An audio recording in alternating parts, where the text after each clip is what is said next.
তাল মিস্ত্রি নামেই মনে হবে রোগীর শতভাগ আস্থার পাথেয়। কেরানীগঞ্জে এই কারখানার চিত্র দেখে মোটেও ঘাবড়াবেন না। তাল মিস্ত্রির কারখানা এটি। এই মিস্ত্রি খাচ্ছেন তালের মনে করে। বাস্তবে কারখানায় নেই তালের রসের ছিটে ফোটাও। চিনির শিরার সঙ্গে সোডা হাইড্রোস কেমিক্যাল জাল দিয়ে অসাধু হাতে বানাচ্ছে তথাকথিত আস্থার তাল মিস্ত্রি।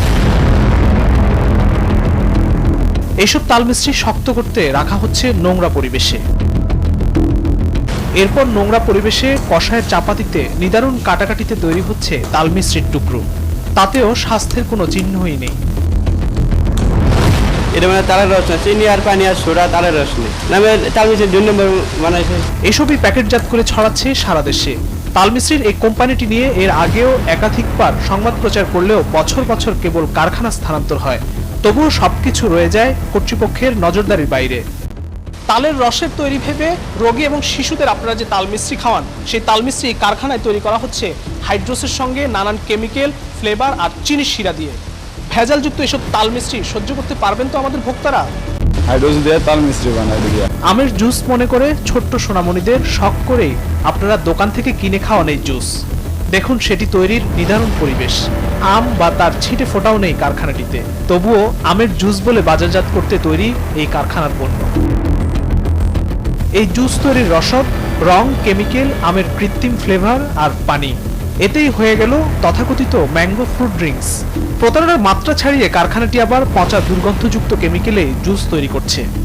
আমের কালার দিয়ে লেগে ম্যাঙ্গো দিছে, ম্যাঙ্গোর মতো ফ্লেভার ব্যবহার করে লেগে ম্যাঙ্গোটা দিছে। হয়তো এটা তো ম্যাঙ্গো নাই হয়তো ম্যাঙ্গোটা ফ্লেভার ব্যবহার করে দিতেছে।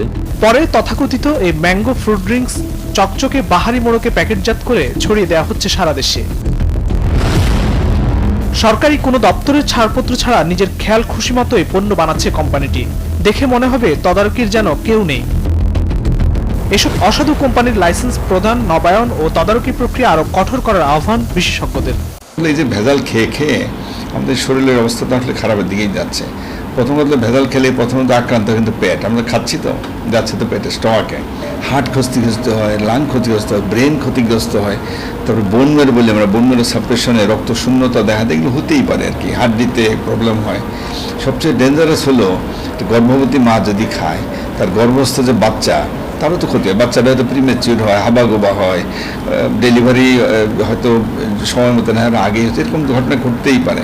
ভেজাল যারা দেয় এগুলো চিহ্নিত করতে হবে, তাদের ট্রেস করে করে তাদের ভেজাল যারা তাদেরকে আইনের আওতায় আনতে হবে।